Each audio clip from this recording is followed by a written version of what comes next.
Here's Stephen Law, illustrating how people rationalize silly beliefs. Dogs are spies from the planet Venus. Dogs are planning an invasion. It is imminent. The Venusian invasion is going to be with us shortly, and then you won't be laughing. The dogs that are here are sending back their secret reports to Venus, to the invasion force. Now, you probably think that that's a bit nutty, but what I can do is, for every objection you raise, I can probably cook up an explanation. Let's have a look.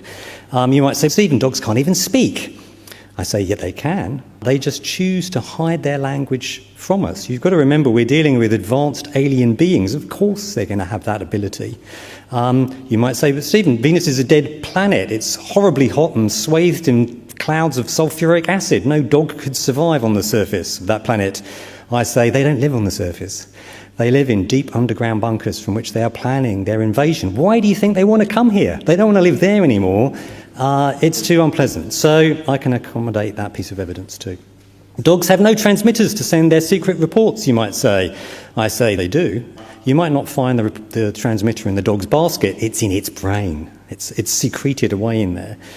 You might say, well, we've dissected the dog's brain and we can't find any transmitter. I say it's made out of material which is indistinguishable from brain stuff, and that's why you can't detect it. You might say, we've scanned the dog's brain, there's nothing coming out. I say they are transmitting on a frequency or within a medium that is currently beyond our ability to detect. Okay? Remember, these beings are beyond our, far beyond us technologically. Of course they're going to have this kind of technology. So the mere fact that you can't detect the signals is no evidence that there ain't no signals there, is it?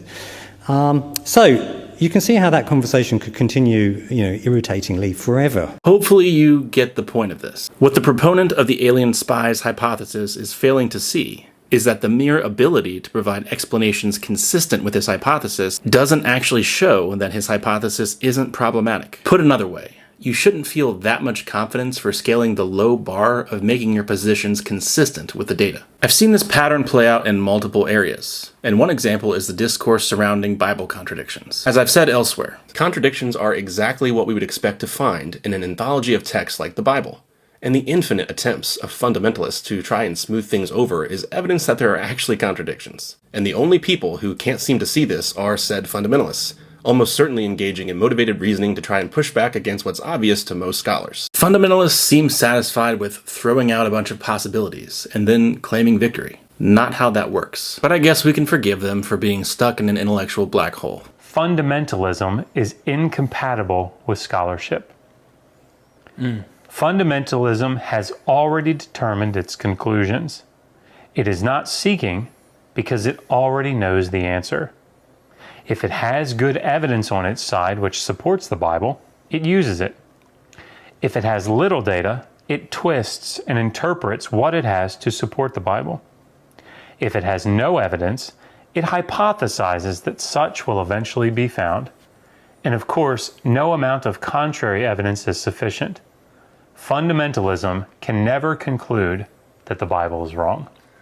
I've also seen this phenomena come up when addressing the challenge that animal suffering poses to theism. The immediate retort by some is that it isn't a problem for Christianity because it can be explained by the fall. Are you noticing a pattern? The very presence of a potential explanation is all some people need to shrug off difficult problems with their worldview. Never mind the fact that this explanation generally presupposes young earth creationism, a position completely discredited by multiple fields of study, but also just introduces more problems into the picture. How does it make sense for a perfectly just God to allow the choices of a human pair to lead to the untold suffering of millions of animals? For those watching this who don't agree with me, you may wonder what would happen if I, as an atheist, were questioned by a Christian. You can find out by tapping this playlist next to me.